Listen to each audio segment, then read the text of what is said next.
Okay, before we get started on the start of this LP of King's Quest VI, I just want to show off a little bit that I have this King's Quest IV book guide, which is also the when you play it on a local computer, that's the thing you use for copy protection, so you can actually get started playing the game. Don't need to do that for modern computers anymore, though. This right here is also a copy protection. That's too hard to show. Let's see if I can. There we go. I'm gonna have to really zoom in on that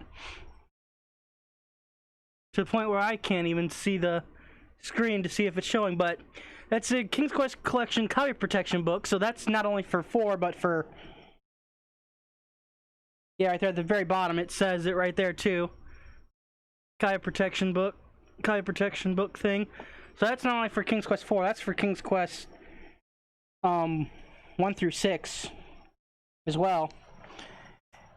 And these both came with, inside the main book of them all, this huge thing.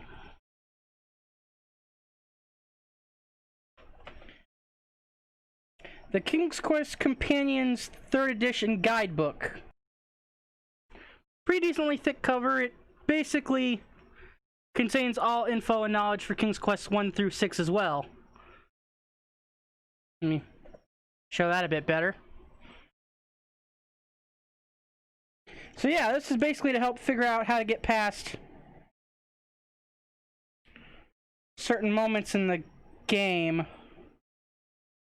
In fact, and I know we had stuff written down, and in fact, at the very back of the book, there's written solutions for there's some of the solutions for King's Quest 6 itself that I can use.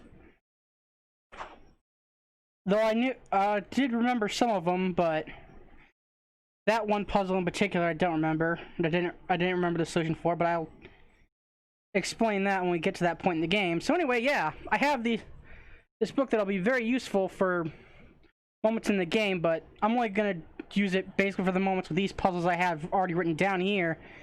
And then any other puzzle solutions, I'm probably not gonna bother reading the book. I'm just gonna look it up online if I get stuck, cause yeah, King's Quest 6 is kind of the game that I haven't played much about. Played it only slightly more than the original King's Quest 3, but King's Quest 6 is honestly not one of my favorites, to be honest. It's still a good game, but to me it's only slightly above 3, and that's it, while everybody else thinks it's the best game in the series. But anyway,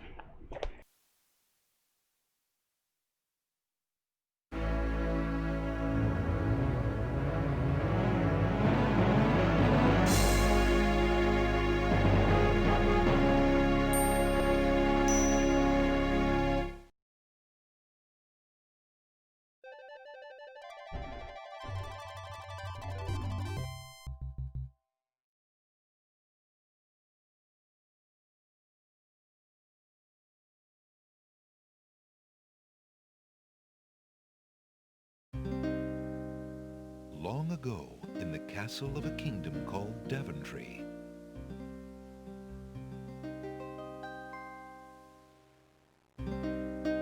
Alexander, here you are.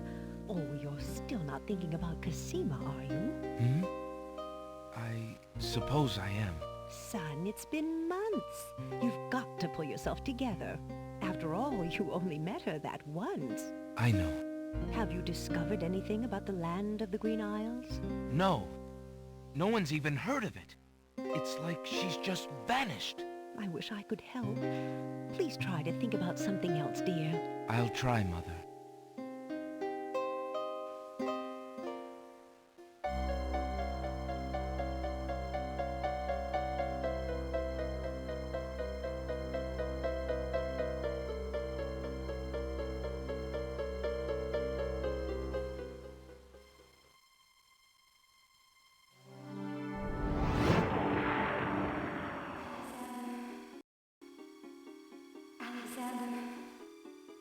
Alexander.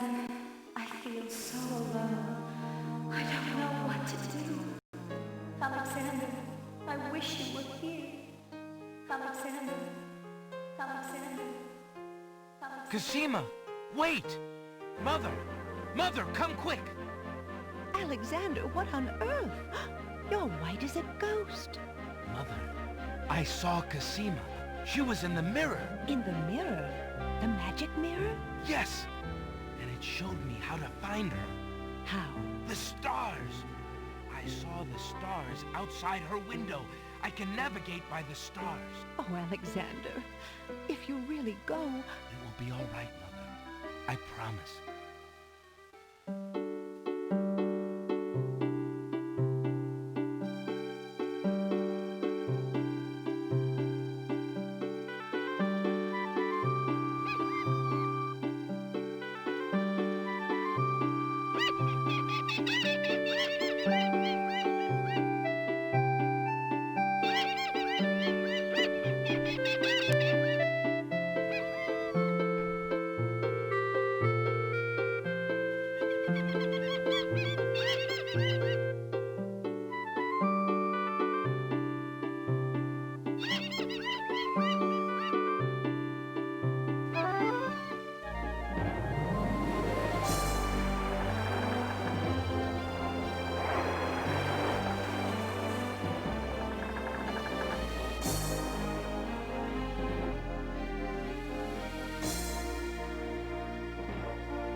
Prince Alexander sailed the known seas and beyond.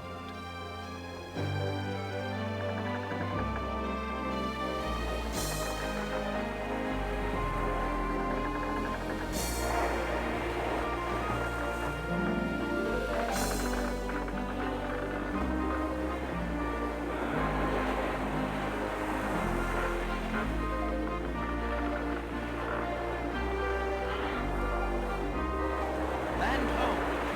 Land ho! Land ho!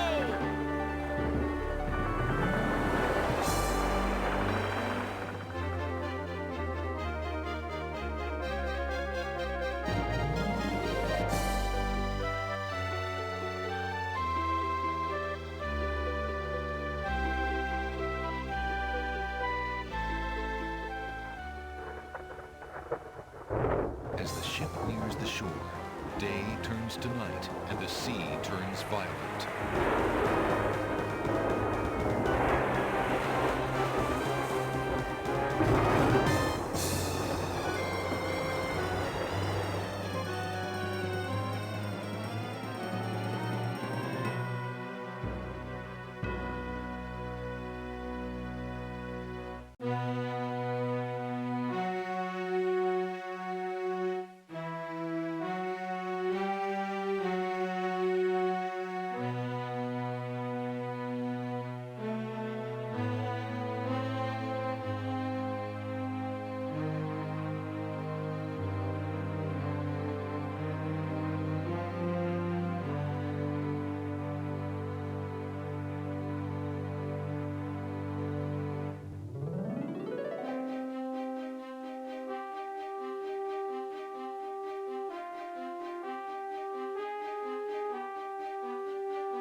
Alexander awakens to find himself on an unfamiliar beach.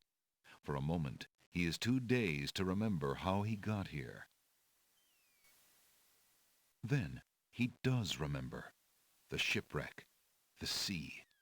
Just as he had seen his men safely into the lifeboats, a gigantic wave picked him up and tossed him overboard into the churning sea. That was the last he'd seen of his crew. Debris from the shipwreck is scattered along the shore, but of the lifeboats and his men, there is thankfully no trace. He can only hope and pray that the lifeboats survived the currents, and that his men made their way safely back to Daventry. Hey everybody, Vice here. Welcome to Let's Play King's Quest VI, and yeah, what a start. We take our ship from King Daventry, land of Daventry, and then we go on our way to land of the Green Isles, but then the shipwreck happens because of the weather, and now we're stranded here. So, let's first off see this little glitter thing here.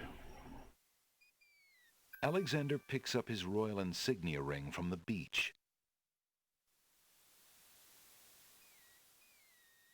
Oh, wait, hold on. Let me do something. Are you sure you want to... I want to show what happens if you click on the inventory when you're not carrying anything.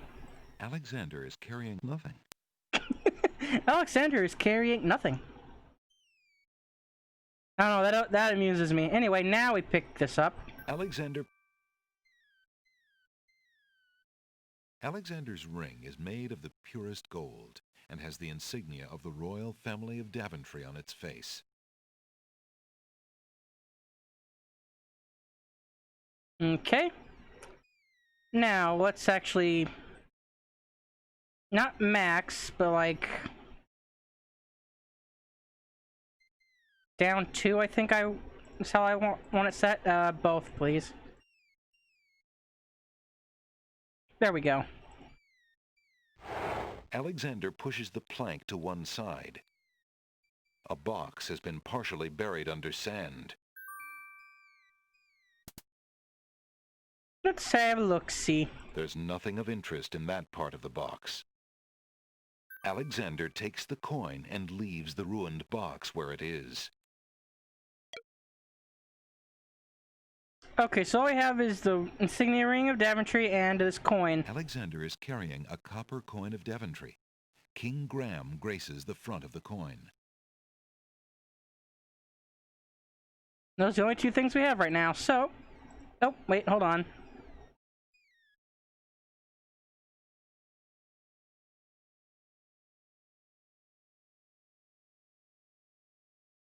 Ring and coin. Save. And now let's take our first death already.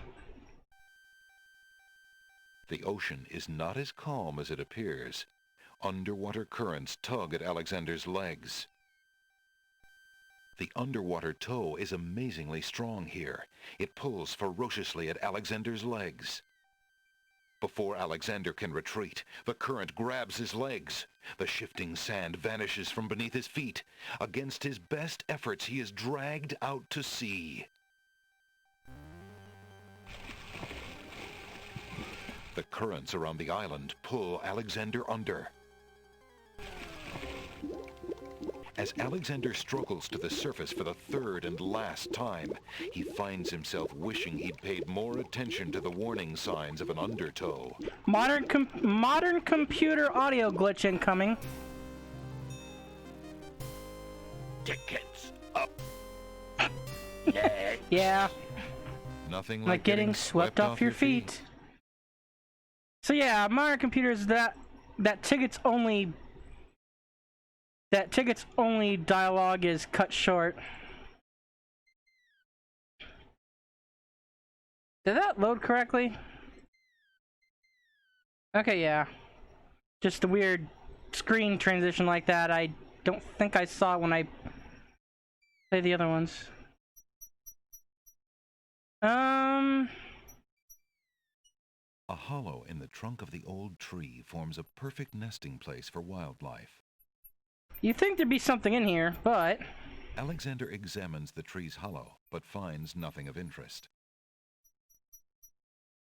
Anyway, the only thing we can do now is either go this way or this way. We're gonna first go this way.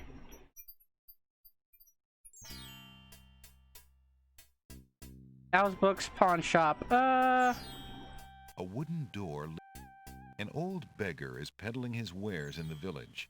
He offers a variety of lamps, all neatly lined Oh up yeah, on a this long guy. pole. Old Lamps for new! Old lamps for new! And yeah, if you keep standing on this screen, he will always keep saying that. So let's get off the screen now. Hello. I will be right up. Now, what can I do for you? What's this? Alexander picks up the book from the small table. Oh, yes, please, take that book. You have my most humble thanks for doing so, good sir. Really? Thanks. Okay. But there's a reason why he let you have the book. Alexander opens the bargain book and reads a paragraph at random.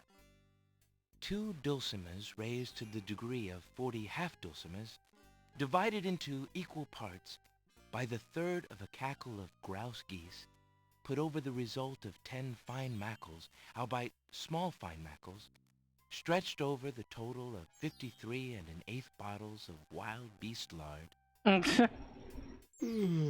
Yeah. Phew, what an incredibly boring book. No wonder the bookshop owner wanted to get rid of it so badly. Apparently. For some inexplicable reason, Alexander feels compelled to avoid this hooded old man. But yeah, I'll be able to do this though. Good day, sir. The mysterious old man just ignores Alexander. Okay then. Check out this book here. Alexander rests his feet for a moment. Alexander picks up and leafs idly through a book called The Changing Role of Court Entertainers Through the Ages.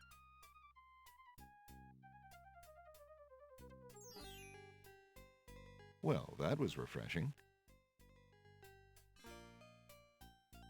Apparently it wanted me to click there specifically for that cutscene there. And burn a perfectly good hand? And burn a perfectly good hand? Maybe. Alexander has no ambition to set himself up as a merchant. What are you buying? What are you selling? What am I reading? Alexander is not interested in those self-help books. Apparently not. Thinking of Cosima, Alexander decides to leaf through one of the volumes of love poetry. He reads, "Thy hair, thy lips, thy beauteous face, and all thy studied female grace have won for thee anon a place within this broken breast." Not bad. And another. "Upon the shore the lilies bend, untouched by worldly care, where shadow they her earthly bed, oh, that she were not there." Yikes. And another. "What was it when I looked at you?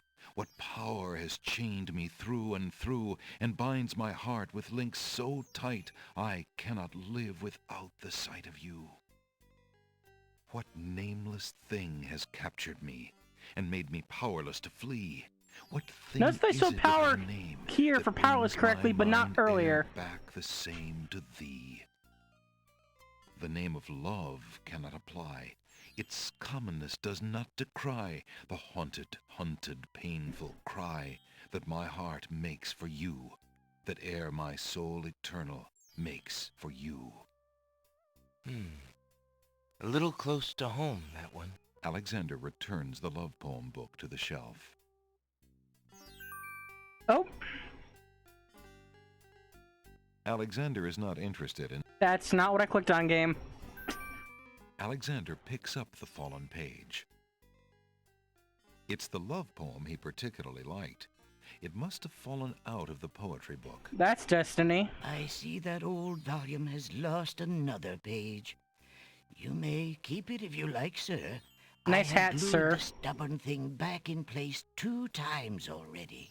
I do rather like it. Thank you, merchant. I don't remember what type of hat that's called right now because I don't really pay attention to those kind of things. Yeah. Basically talk to him now. Good day, merchant. Can you tell me what land this is? Why, certainly. This is the Isle of the Crown, the main isle of the land of the Green Isles. Thank the fates! I knew I was close when we sank, but I dared not hope. Tell me, how fares your Princess Cassima? The princess? She is well enough, I suppose. Is she near? The castle of the Crown on the hill, sir. Oh, that was loud on my left And ear. good What? luck. What can you tell me about the land of the Green Isles? That is a big question, young man. Perhaps you will be so kind as to first tell me who you are and what exactly you want to know. My name is Alexander. You said that this is the Isle of the Crown, but I'd like to know whatever else you can tell me about this island, and if there are other islands nearby. This island is called the Isle of the Crown because the royal family's castle is here. Besides the castle, we also have this village and the docks over to the west. There are at least 3 other islands. The Isle of the Sacred Mountain, the Isle of the Beast, and the Isle of Wonder. At least 3? Does no one know for certain? This is no ordinary land, Alexander. The That's for land of sure. The Green Isles has always been a place of vague boundaries, as if islands come and go. Legend speaks of a 4th island, an isle shrouded in mists. I myself have never seen it. Then, too, the land of the Green Isles is said to exist on the boundaries of this world and the next. Even darker places are reputed to be closer here than anywhere else in the world. That's quite a claim. Claim, yes, but probably just local superstition. We who live here on the Isle of the Crown, at least, sleep well enough at night. Those first 3 islands you mentioned, how might I learn more about them? Ideally, a young man seeking such knowledge would travel to their shores and learn about them firsthand. Meeting the leaders of each place would be helpful, naturally. Unfortunately, the ferry no longer runs between the islands.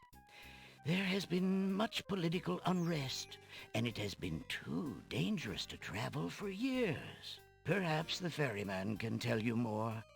He has little enough to do these days. And if you haven't been there already, you might seek an audience at the castle. Thank you kindly, merchant, for all your good advice. Ah, but advice is free, Alexander. Making use of it costs much more. So we have to deal with politics in this game. Great. How fare you, merchant? Well, I would be better if I could only finish my manuscript. I am a budding novelist, you know. How fare you, merchant? I have been reading too much love poetry lately. It is rather depressing to an old bachelor like me. How fare you? Quite well, thank you. I just finished a wonderful book on geological rock formations. Fascinating. Uh-huh. How fare? I have been reading... Okay, that's enough of that. An antique leather-bound book is displayed on a little stand on the counter. On the elaborate cover is the title, Ye Useful Book of Magic Spells. With a K at the end. Also, you shouldn't try making up your own spells.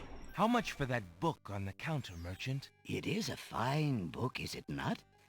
I obtained it from the estate of the one and only magician this kingdom has ever had. Poofed himself into an aardvark in the end, or so I heard. Hint, hint. I never found the spells all that useful myself, but then I lead a boring life. I tell you what, if you can find another rare book, something a bit more marketable, I might be willing to exchange the spelled book for it.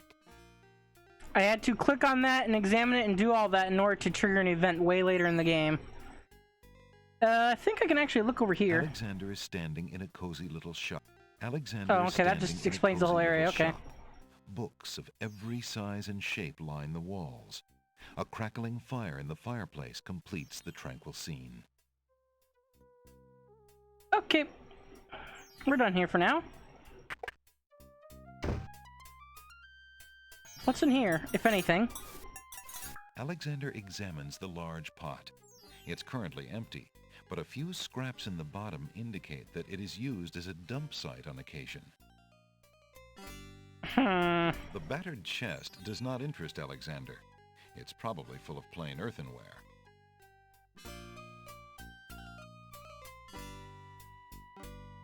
Good day, peddler. Good day, sir. If you would like to get one of my fine new lamps, I'll need an old lamp in trade. Isn't it a rather bad business? Taking old lamps and giving new lamps in exchange? Well, there's always a chance that I'll find a genie. If I had a genie, I'd be richer than a king. Besides, there's always a roaring business in antique luminaries. I guess.